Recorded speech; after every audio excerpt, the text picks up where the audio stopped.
Shamiram Media presents Wednesday Night Live with Maryam and Adil.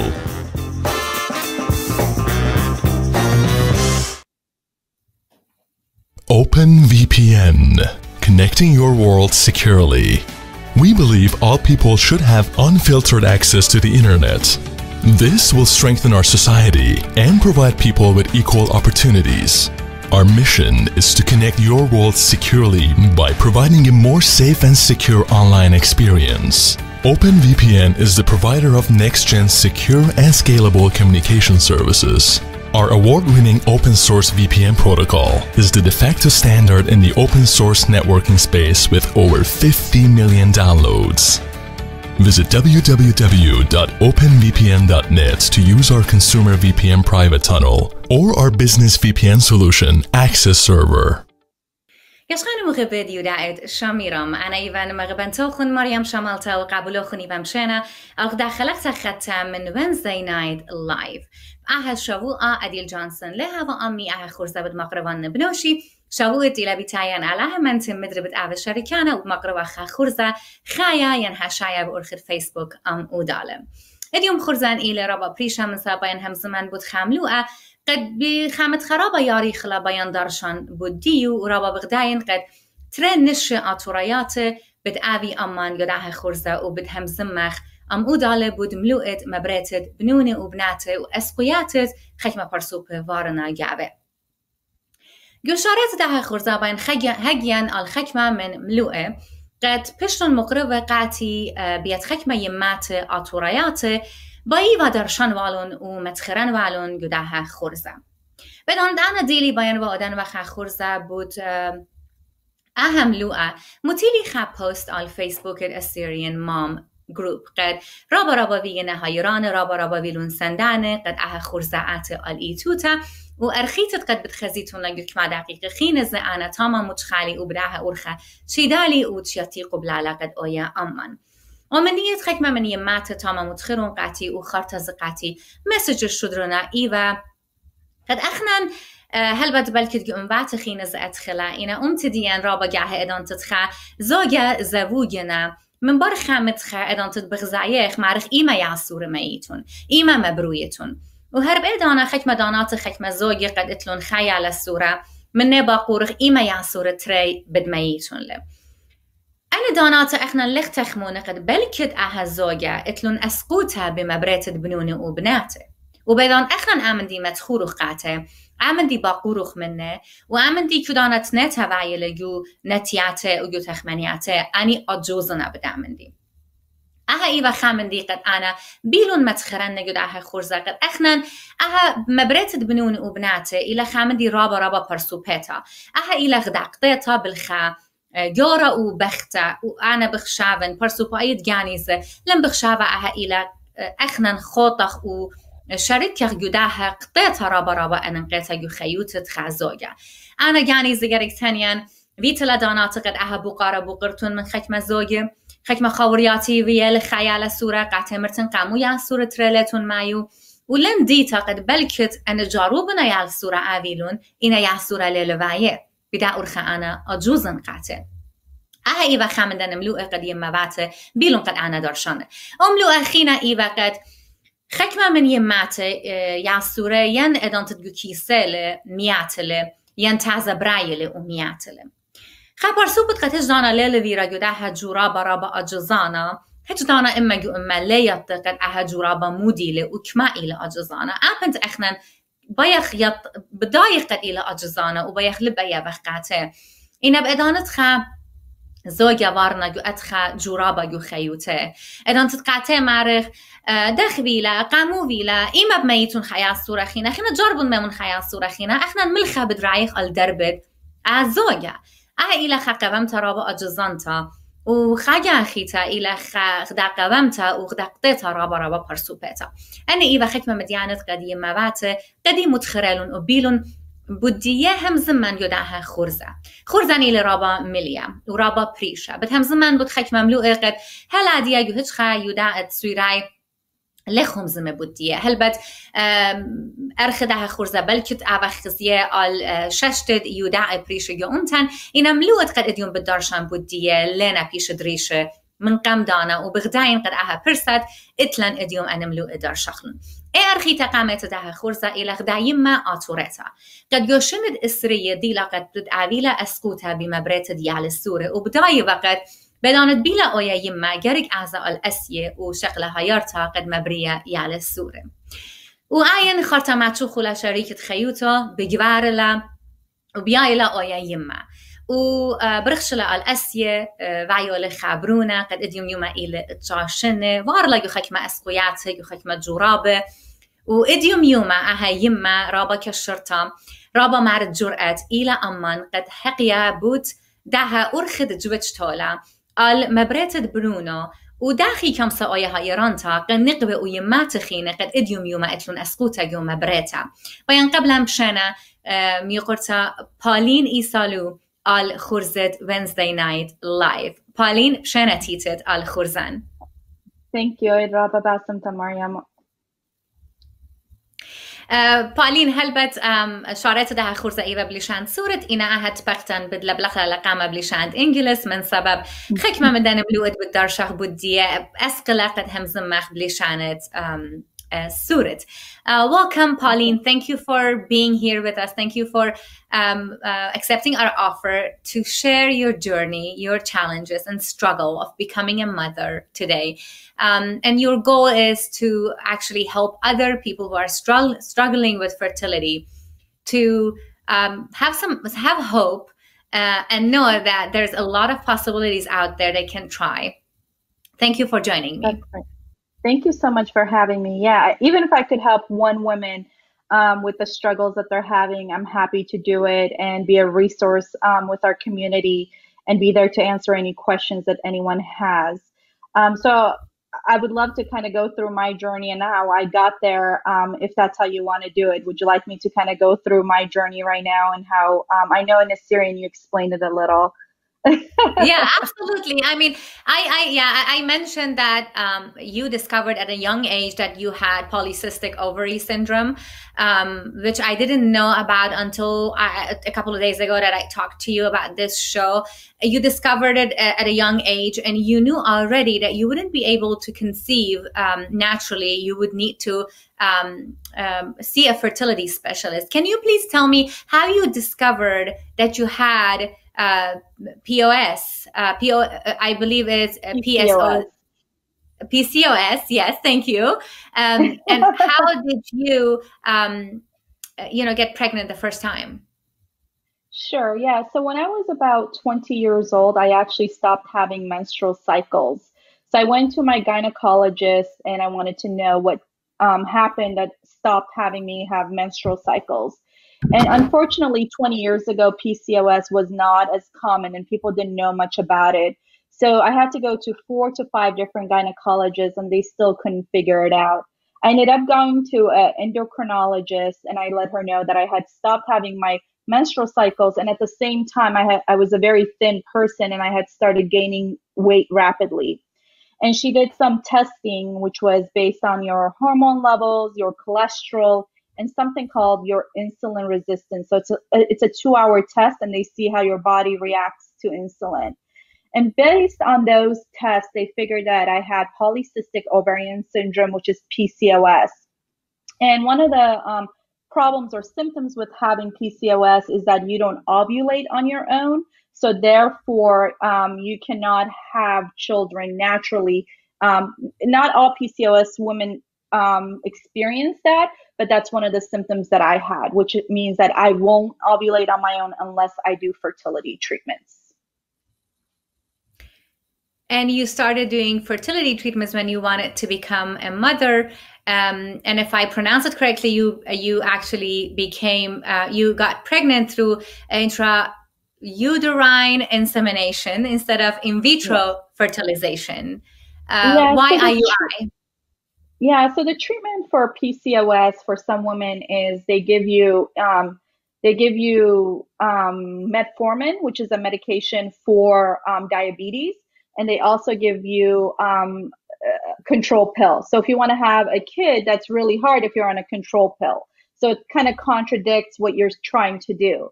So when I went to Stanford University, I knew I had to get fertility treatments. I went there and I said, all right, what is our plan, or what's the plan of action?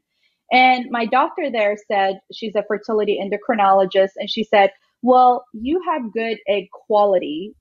It's not your eggs. You have plenty of them. Your body is not producing, it's not actually releasing the follicles. It's not allowing them to come down so that you could actually have a child. So she said, we could be very, not as aggressive. So let's go ahead and do IUI with Clomid, which is an oral medication, and see how your body reacts. And I did IUI with Clomid, and my body did not react very well. I was not getting any egg follicles. So we said, okay, what is the next step? So she said, injectables will be the next step. So injectables is medication that you inject into your side. And with that, we were actually able to see that I was actually having good follicle growth, but not too much. Because the other issue with IUI is if you have too many follicles, you could get pregnant with like 5, 6 kids, and you don't want that. You want to make sure you're getting one egg that's getting large enough for you to ovulate. So we did that 3 rounds, and I was able to conceive with my son via IUI. And then what happened is the next step after I had my son, 2 years later, I went back and I said, well, now we want to have a second child. We're ready for the next step. And she said, okay, do you want to move forward with IUI? And I said, we did IUI last time 3, 4 times. I was fine with that, but I'm over 35 now. And what happens is once you hit the age of 35, your egg quality and also quantity goes down. So I wanted to make sure that if I was going through that process and spending the money to buy the medication that were injectable medication are very expensive. So you have the actual cycle that costs you money, but the medications could cost you anywhere from like $4,000 to $6,000. So I wanted to make sure that I was getting the most amount of eggs possible so that I could have more than one cycle. So if you go and do IVF, they remove a bunch of eggs and then they fertilize them, and then you could do 2, 3 rounds of it. So we did IVF after that. And I think early on you mentioned, there are women who have a miscarriage. And unfortunately, with the IVF cycle that I had, we did have successful pregnancies. So what happens is that you get pregnant and you see your numbers. And what the doctors do is they monitor what your numbers look like for the next few days. And for the first few days, it looked like I was pregnant. And then what happened is the numbers dropped. And when the numbers drop at a very early stage, they call it chemical pregnancy. Most women might have a chemical pregnancy and they don't even know it. But because we're going through an IVF cycle, we're able to see that we got pregnant and then we lost the pregnancy. Most women would probably get their menstrual cycle and never know they were pregnant. But for us, we actually know that. So then it's hard because you've gone through this emotional cycle of actually doing the IUI or IVF. You've been injecting yourself, and then you're able to go and get the test. The doctor says it's positive, and then a few days later, you just see the numbers go down. So you're dealing with that pain of that loss. So I think that that's painful. But what's even painful outside of that is if you have been pregnant for a longer period of time. So the chemical pregnancy, it's a few days, you see it, you're like, oh no, it didn't work, so now what? So you try again. And I've had pregnancies that have failed when I've been closer to my second trimester. And the reason I think that's hard is because, again, you've put financial, you put your heart, you've prayed, you've done all this stuff, you've gotten where you are, but you've also monitored this child. So you were able to see the fetus. And you see it, week 1, week 2, and then all of a sudden you're at week 12 and you lose that pregnancy and you have that attachment there. So all of a sudden you're like, oh my God, I lost this pregnancy. So I have to start all over again. And so what has happened with me through this process is that your family prays for you, right? Like you tell them I'm going through this process. They're like, okay, I'm going to pray. I'm going to make sure you get, I light candles and all this stuff. So what I've done is like through the years of fertility treatments, I actually stopped telling people about it. So then you keep it more inside because you don't want to hurt them either, because they're also going through that journey. So I've kept it more inside so that you don't have to say, okay, it didn't work this time. So that's painful too, letting people now know that the process didn't work, if that helps. Oh, absolutely. Thank you so much for Sorry, that was a explaining lot. this. No, that's okay. I mean, I loved hearing this from you. Thank you so much. And also what I wanted to ask you is, how did you deal with all those emotions, Pauline? It's so hard. I can't imagine. It is very hard, but I have to tell you, every person is different. And I've seen people who give up early on and they say, I'm done. The way I approached it is very much systematic. Like I went in and I said, all right, what are my options? And they said, okay, your options are IUI, IVF, and then worst case scenario, you could go to egg donor and surrogacy, you know. So there were the options there. So we looked at it, and as my husband and I sat down and we said, okay, what are the limits that we're going to set for ourselves? Both for budget and also emotionally, and also my body, right? Because you're injecting yourself with a lot of hormones. So at some point you have to say, this is enough. We're not going to go through it anymore.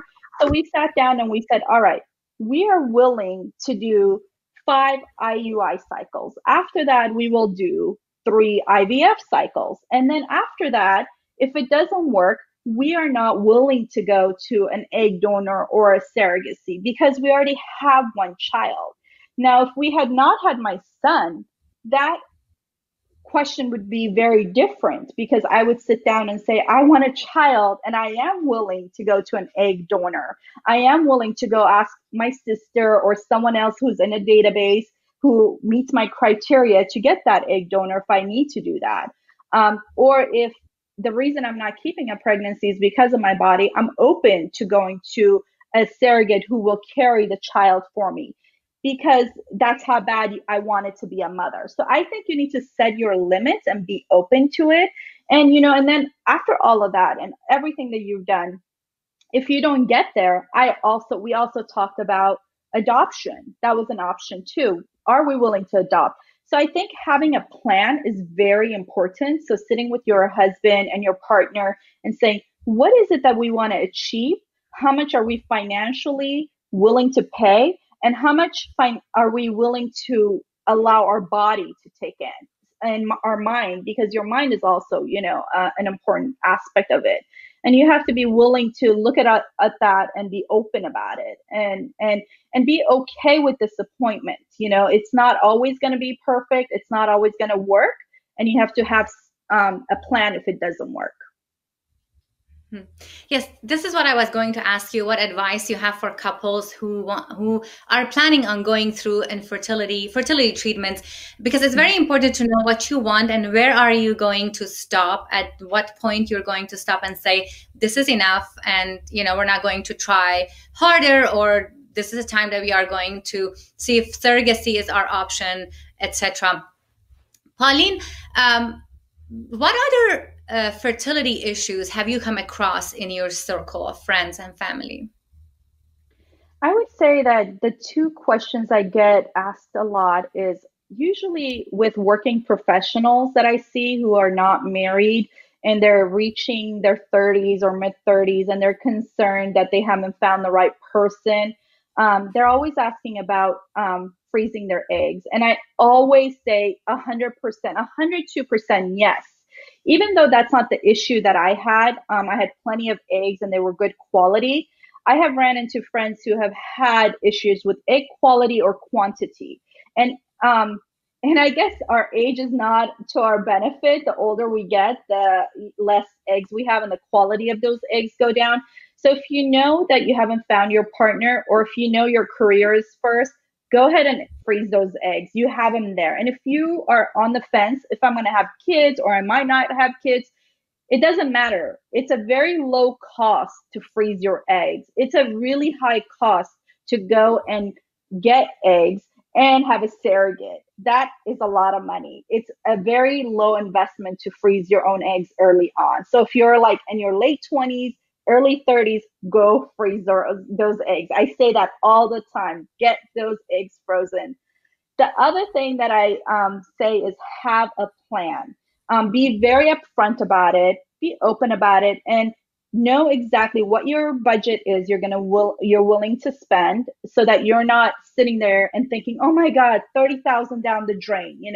Just have a plan, set a budget, and be realistic about it, and be open to your husband and partner, because it's your body, and they need to understand that too, and be willing to respect that.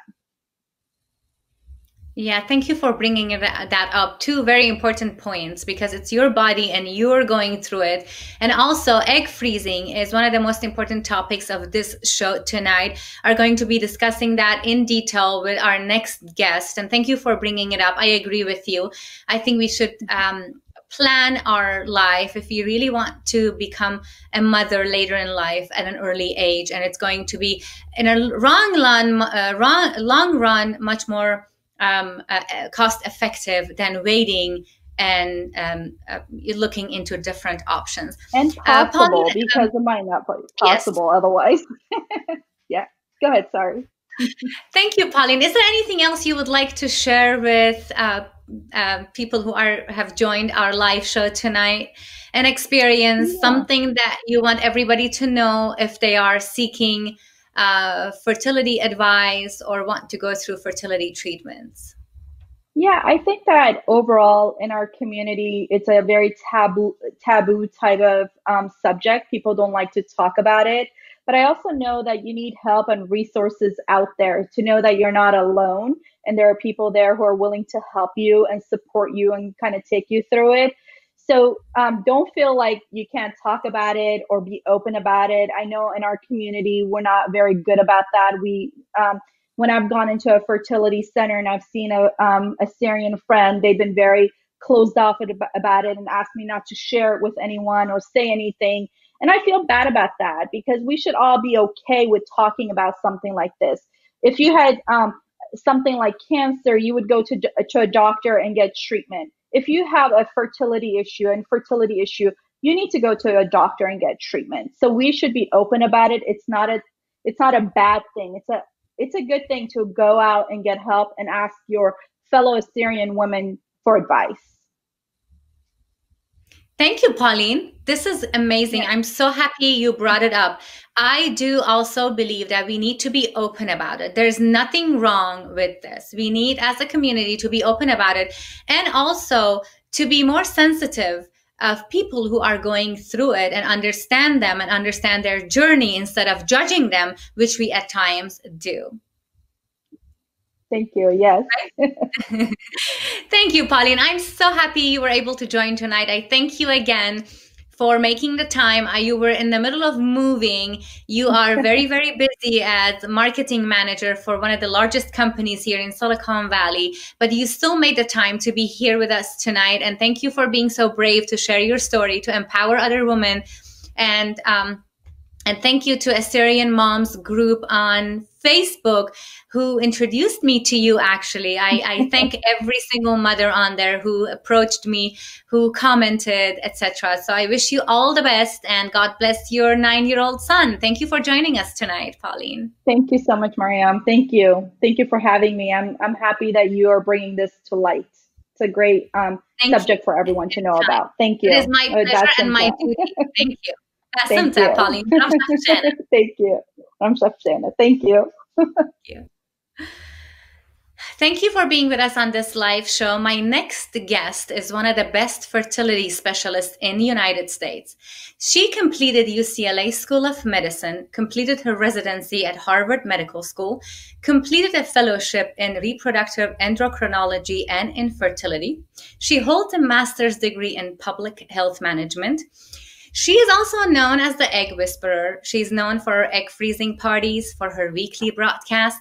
She's been featured on the Today Show, Fox Network, CNN. She's been featured in Forbes magazine, People magazine, Marie Claire. Please help me welcome Dr. Aimee Eyvazzadeh to Wednesday Night Live. Dr. Aimee, welcome. Hi, Maryam. You're the best. Thank you for being so awesome. And thank you for having me. Thank you, Dr. Aimee, for accepting my invitation. We've been wanting to do this for a while, and we are finally here. And I am so happy and honored to have you. I have to say something. Yes. You have the most beautiful hair. I swear, every time I go to the salon, I show them a picture of you and I say, give me Maryam hair. So I'm just so impressed that in COVID times, you can still have such fabulous hair. Every single reporter needs to take lessons from you. Oh, thank you so much. Thank you. I'm honored. I'm honored, Dr. Aimee. Dr. Aimee, of course, we are going through a crisis right now, coronavirus. And I must ask you this question in the beginning of the show. How is this affecting pregnancy and fertility treatments? Yeah, I mean, it's a very scary time for all of us. And I think people want babies more than ever now. And the reason why they do is because people have realized that there's nothing that matters more than family, right? And so I am seeing a surge in patients who are interested in learning more about their fertility. They're becoming more proactive, and they're seeing me to help them create a roadmap for success. So I think there's maybe like a myth out there that people aren't going to try because of what's going on, but it's actually the opposite. So if you have the ability to shelter in place and you have access to a good doctor and you've done some preconception planning, I am not telling patients not to get pregnant, but I'm telling my patients who are desiring pregnancy to know what's going on around them and be able to quarantine at home. If you're going out to work and you can't physically distance from your, fellow employees, maybe it's not a good idea for you to get pregnant right now, but it's certainly a great idea to learn more about your fertility now more than ever. Absolutely. Dr. Aimee, when is the time for someone who's trying to get pregnant to come and see a fertility doctor, come see you? I mean, I'm biased. I really am. I mean, I feel like if you think about it, whenever someone goes on a trip, what do? They might go to a vaccine clinic, right? They talk to a travel doctor to say, what do I need to do to best prepare for this trip? Well, pregnancy is the most wild ride of our lives. I mean, I joke and say most people go to a bar, they drink 2 shots of tequila, and that's their pregnancy planning. But I want to change how we plan pregnancies in this country. I want people to see a doctor first, get their levels checked, look at their blood count, check and make sure you're immune to diseases like rubella and chickenpox. Do an ultrasound of your uterus. Make sure there isn't a big fibroid sitting right in the middle, and get your swimmers checked too. Because the most annoying thing for my patients is to find out after 6 months to even a year of trying that there's no sperm, it's really low, the fallopian tubes are blocked. So that's why I strongly encourage getting your levels checked, talking to an OBGYN or fertility doctor first so that we can help plan your family. So you don't go on a trip and then find out that that port was closed. That's a good analogy. I need to remember that one. I love how you explain things. I just love it. I'm so happy to have you on here. So I'm glad you brought that up because there's this misconception of only women have fertility issues, but there's plenty of men out there that have fertility issues as well. Therefore, I'm glad you brought it up that both men and women, when you're thinking about starting a family, you need to both get checked and make sure that everything is okay before you start trying. For sure. And there are super easy ways of doing it too. Sorry to interrupt you. No worries at all. Please. Dr. Aimee, how does age affect fertility in men and women? Totally. Well, in men, I mean, we look at men like George Clooney and he has twins and everyone's like, oh, he's so cute. He was in his 50s when he had twins. If a woman in her 50s had twins, we'd be like, oh, she's so old. There's certainly a huge gender bias. But the reality is men do have a biological clock, just like women, but they don't necessarily run out of sperm. They might run out of really healthy sperm. So the things men have to think about are increased risk of having a baby with autism, schizophrenia, among other disorders. And some people say that age could be 40. Other people say that age could be over 50. And that's what we call quote unquote advanced paternal age. But what I highly recommend guys do is get your sperm checked and do some advanced sperm testing, like look at the DNA of the sperm, and that's called the DNA fragmentation test. And I promise you, my sons never watch anything that I do because they think that I'm totally lame. I will be freezing their sperm. I mean, not me. I mean, that sounds really weird and awkward, but I highly recommend men freeze their sperm, because even if I had a man at 37 years old and he froze his sperm and then comes to me at 45 years old, I would rather use 37-year-old sperm for whatever fertility treatment that I'm doing rather than 45-year-old sperm, for example. So that's to answer your question about men. For women, age is the most reliable predictor of pregnancy rates. And 100% of women will become infertile. It's true. We all run out of viable eggs, and most of us run out by the time we're 40. A lot of us run out by the time we're 37. But the problem is, in this country, everyone's using Botox, right? I mean, clearly I haven't had any because my eyebrows still move, but I need some. And so women look so amazing, and they look in the mirror and they're like, I look fertile. I mean, J-Lo looks fertile, but she's not. I mean, she looks it, but she doesn't have eggs left because she's 50. So that's the thing. I mean, get your levels checked, get them frozen while you still have them, and see someone like me so you can get the facts and make a plan. I'm glad you brought it up. I was going to be discussing freezing eggs in detail with you. I didn't know that you also recommend men to freeze their sperm. I'm glad you brought that up. I'm going to go back to freezing eggs because I'm a woman. I'm not 25 years old anymore. You know, and we all are more focused on our career, on our education. We don't just want to get married to have kids. We want to wait for the right partner, right timing. But the biological clock is ticking and time is running out. We don't have enough healthy eggs to get pregnant when we are 35, 36, 37. What is the ideal age? I'm not sure if there's an ideal age, but what is the age you would recommend women to freeze their eggs if they are planning on becoming a mother later in life and they haven't found the right partner yet? Absolutely. I mean, I recommend that a woman at 25 get her levels checked.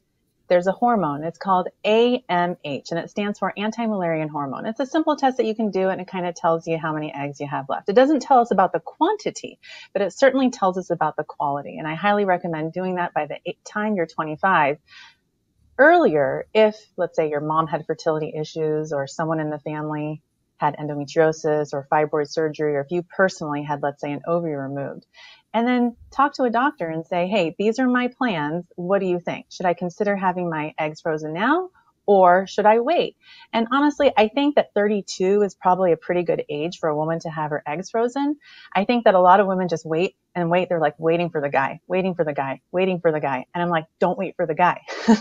Get your eggs frozen. And if the guy is so lucky to have you as their partner, then you can make a baby with him and maybe you won't need to use your eggs. But I think the one regret that a lot of my patients have is they didn't freeze their eggs when they still had young eggs.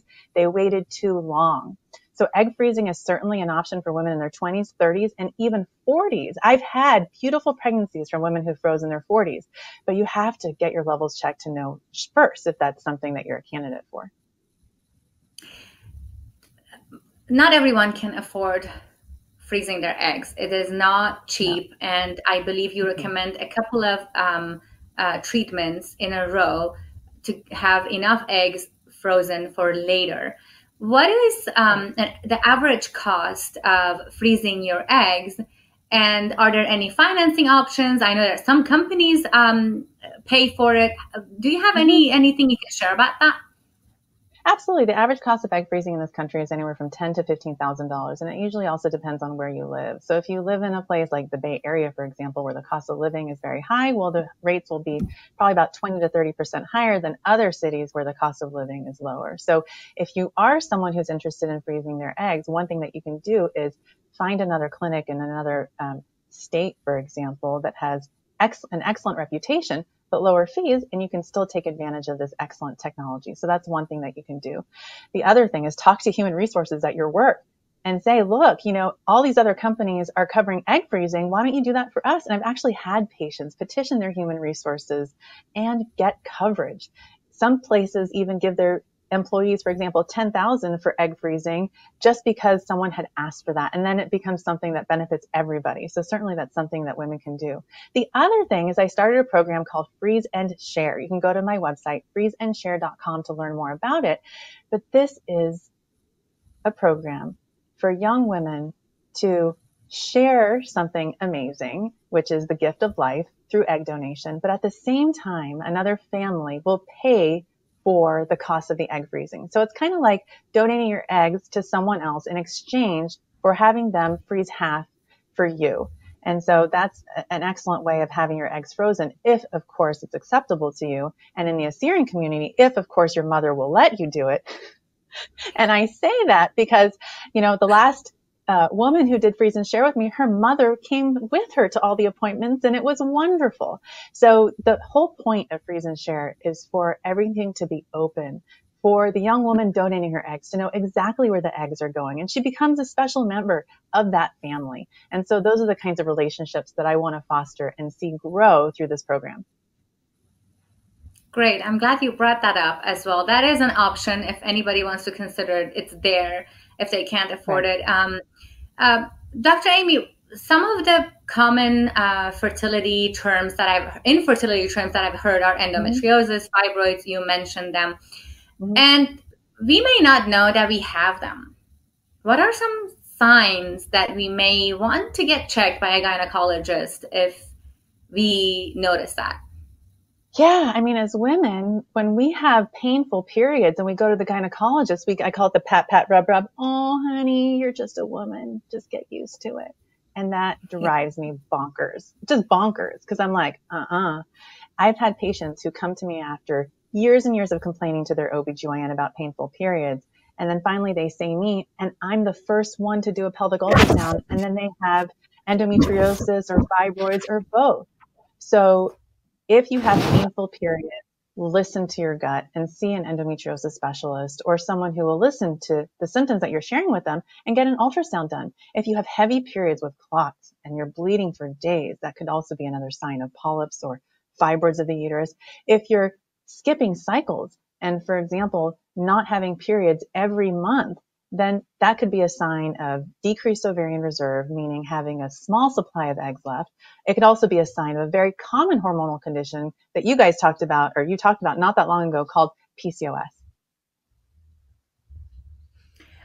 Is it impossible to get pregnant if you have had endometriosis or fibroids and you didn't know about it? Not at all. It's just a matter of diagnosis, prognosis, and treatment. You just got to have the diagnosis. There should be no fear in figuring out what's wrong with you. No fear at all. The only time it might, sometimes it could be too late, meaning like you just waited, not you waited, or unfortunately you got the diagnosis too late at a time where your eggs weren't healthy anymore. You didn't have any left. Certainly that could contribute to the issue. But for the most part, there are treatments for women who have endometriosis and fibroids that are really good. Certainly there could be better treatments. Don't get me wrong. But right now, we're in a really good place with IVF technology, with medications patients could take, with surgical techniques that are used, like excision surgery for patients with endometriosis, that can help people who need that help. Dr. Aimee, I've seen a lot of couples who have had one child and are having a hard time conceiving the second time. And a lot of times I'm guilty myself of this, asking them, why aren't you having another baby? Why aren't you having another baby? And not realizing that not just because they had one baby, they can easily have a second one. Why do we see that women who had normal pregnancy, they got pregnant in a couple of months and they had their first child and they're not conceiving the second time as easy? Is it only age or are there other factors involved? A lot of it is age, but at the same time, when someone has what we call secondary infertility, you really have to go back to basics and look and see what's wrong. I created a method. I call it the Tushy method, and it's spelled out exactly how it sounds, TUSHY method.com. So if you're dealing with infertility, whether it's secondary infertility or primary infertility, it's still super important to check your tubes, look at your uterus, look at the sperm, check out the hormones, and look at your genetics to see if there's something wrong that you can fix. Do what you can that's in your control to give yourself the best chance for pregnancy, and not sit at home thinking that this is something in our culture. I hear so many things. Oh, I'm just going to pray about it. If God really wants me to have a baby, he will let me have a baby. And I'm like, that's not really how it works. If you had a heart attack, you would go see the cardiologist, right? So if you have a fertility issue, come see someone like me so we can do these very basic tests for you first. Dr. Aimee, one other thing we hear a lot nowadays is freezing embryos. Yes. Which happens a lot of times, I think more than a couple of years ago. Right. In what cases do you recommend couples freeze their embryos? Right. So if you still love your husband, that's supposed to be a joke. You have to have a laugh track on here. It is a good idea to freeze embryos. If you're 32 years old and you don't have one kid left and you're thinking of having two, right? That's kind of the age that I tell people you should really consider freezing your embryos, because we hear people screaming at the top of their lungs, freeze your eggs, freeze your eggs, freeze your eggs. And that's not fair to married folks, right? Or you don't have to be married anymore, people. Yes. Big surprise there. Yeah. To have babies. But my point is, if you're 37 years old, for example, and you already have one kid and you want a second, strongly consider, or even a second or a third, strongly consider going right to IVF at that point, because of how age affects egg quality. So an egg for a 37-year-old has about a 25% chance of being genetically normal. And so that's why we strongly urge women to get seen pretty early on if they're struggling for that second baby.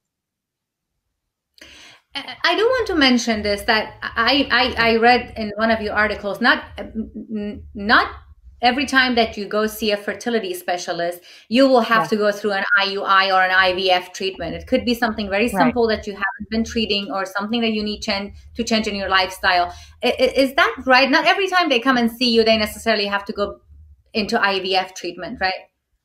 Right. I'm a fertility educator. Clearly, I can talk nonstop about this stuff. Like if you said, Aimee, I want to do a marathon with you for 24 hours, sign me up. Let's get in the Guinness World Book of Records, Maryam, and talk about fertility for 24 hours. So yeah, I mean, I just teach people about their bodies, about their fertility, because if you're learning about your fertility health, certainly you might learn about other things. And the supplements that I tell patients to take can also help them with other parts of their life, right? So, I mean, that's why it's super important, I think, for people to see someone like me, so we can educate you about everything related to your general health as well. So yeah, I mean, just coming to see me, you're not going to get pushed into doing IVF. And when you come to one of my egg freezing parties, I'm not going to try and get you to freeze your eggs. I just want you to learn about the process. What entails an egg freezing party? I really want to know. And maybe I'll join one after this COVID craziness is over. I would love for you to. Well, right now, because of COVID, they're all online. So if you go to eggwhispererschool.com, you can sign up for my egg freezing party class. So before COVID, they were basically a girls' night out, and men, moms. I haven't had a dad come, but everyone's invited to join and learn about fertility. It's basically a fun, no nonsense, scientific lecture from me about fertility. So that's basically what an egg freezing party is. And so what happens is, I basically have it at one of the nicest restaurants that I love to go to, just because I'm being selfish. I never go anywhere. All I do is work. But then I get to enjoy doing what I do most, talking about fertility with an audience of people who really are interested in what I have to say. But now it's online and it's super fun. You guys can join and ask questions one-on-one and hear what other people have to say too. Dr. Aimee, you are a true fertility educator. I've experienced that firsthand. I'm not going to make a secret out of the fact that I have considered freezing my eggs, yes, and I did my hormone level testing with you last summer, and it was just amazing. You were telling me things that I had no idea about, and now I have a better idea of my hormone level, where I'm standing, and everything else. So if there are a Syrian woman out there that are watching this show right now, I'm telling you, go get your hormone level checked with Dr. Aimee. I did it and I learned so much about fertility, about my hormone levels, everything else. If you want to do that, just visit draimee.org and get your hormones levels checked. And that doesn't mean you have to freeze your egg. That doesn't mean she's going to take you through any kind of treatment. Just means that you will be educated about your own fertility health. Did I say it correctly? You said it perfectly. Absolutely perfectly. Dr. Aimee, I've heard that if you have a high BMI, or if you are not eating healthy, if you're not exercising, you are going to be having a hard time conceiving. Is that correct, or is just a myth? I mean, it's a myth in that it doesn't, people who are, I call it like very curvy, for example, who don't eat right, they get pregnant too. But for the most part, if you want to have a really healthy pregnancy and have a low risk of preeclampsia or diabetes in pregnancy or preterm labor and delivery, you really want to go into pregnancy getting into the best shape of your life. So I tell patients, I say, not that I want my patients to sign up for a bikini contest, but I tell them, I really want you to think of preparing for pregnancy as if you're getting prepared to be on a bikini contest. And that's how healthy I want you to be. Plant-based diet, avoiding processed foods, red meat, moderate alcohol consumption, no THC, no cigarette use. Those are the kinds of things that I talk to patients about, and having a healthy BMI certainly always helps. Dr. Aimee, you started your weekly broadcasts in 2017, if I'm not wrong. Right. And I love watching them. You have a busy work schedule. You have 4 kids to take care of. On top of that, you do your shows, you do your podcast and all that. Right. Why did you decide to have your broadcast, your podcasts? I'm loving them, and I know everybody else does, but why? The reason is I want people to hear my message of hope. It doesn't matter where you live. People should have access to this information. There are over 25 million people in this country alone who don't have access to fertility information. They don't have access to a fertility doctor. So by doing this show, I equip people with the questions that they can ask their own doctors. I cannot be everyone's doctor, obviously. But if someone can just listen to one of my shows, and then it can help them have a smoother, easier pregnancy or get pregnancy faster, that's really mission accomplished for me. So that's really why I do it. You're right. You can't be everyone's doctor, but I do want you to be everyone's doctor who is thinking about getting pregnant. I'm telling you guys, if you are looking for a good fertility doctor, Dr. Aimee is the one. Aw, thanks, man. I've heard here and there birth control pills, diet pills are going to make you infertile. Is that correct? Absolutely not. Birth control pills can actually help, and I'll tell you why. So if a woman has endometriosis, for example, birth control pills can slow the progression. They can also help with fibroids. They can minimize your bleeding and decrease risk of anemia. So there are a lot of non-contraceptive benefits for birth control pills. However, birth control pills trick women. They mask infertility. They make women feel like they're fertile because they're having regular periods. So I strongly suggest, I call these my egg whisperer golden rules. So if you're going to be on birth control pills, depending on your age, consider getting your fertility levels checked before you even go on them. And then monitor your levels over time to make sure, again, that you're not being tricked into thinking that you still have eggs left and everything's fine. I've met so many patients, for example, I'll give you a story that I hear too often. 17 years old, she starts birth control pills. 32 years old, she gets married, stops birth control pills, doesn't have a period. Goes to her OBGYN. The OBGYN says to her, oh, it's because of I'm not bad-mouthing OBGYNs. OBGYNs, especially in this area, just know their stuff. But let's just say that as an example. The doctor says to her, oh, you need to be off birth control pills, and that's why you're not having periods. But the reality is she ran out of eggs. She went into something that we call primary ovarian insufficiency or early menopause. And now she's so mad because she's like, what? There was a test that I could have been doing called the AMH test, and I would have known this like 5-10 years ago, and I could have frozen my eggs. That's the kind of stuff that I want to avoid. So no, birth control pills do not cause infertility. Neither do diet pills. Diet pills don't cause infertility. They just help you lose weight. Yeah, I hope so. I haven't used any, but I may have after this COVID craziness of eating nonstop. Right. So early menopause, that was something else that I wanted to discuss with you. So when I did my hormone test with you last year, you told me what my menopause age was. One of the other reasons that I want women my age or younger than myself to go and get their hormone levels checked, because they will understand if they possibly could go through early menopause, so they freeze their eggs, and if they want to become a mother, for sure, because it's, if you really want to become a mother and you didn't take care of all this early in life, you will be devastated, in my opinion, if you later find out that you could have prevented all this. Right. But luckily, nowadays, we also have something called donating your eggs, sperm donation, and also surrogacy. Right. So if we really want to have kids, if we really want to start a family, and we have all kind of complications, there are still ways for us to start a family. Surrogacy has developed in the past couple of years. What has your experience been? Has been your experience been with surrogacy, Dr. Aimee?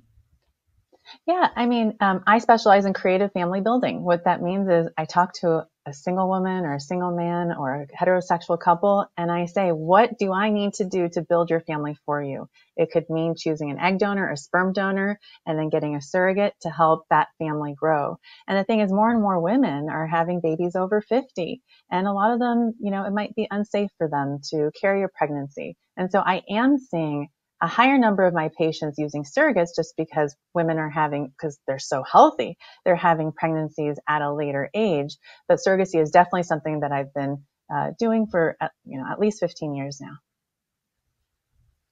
I love it. I love it. Dr. Aimee, Yeah. I wanted to have this live show with you to educate our community more about egg freezing, about fertility health, when to seek help, what to do to, there are so many things that we learned in this show. And I've had, as I mentioned, firsthand experience. You are a true fertility educator.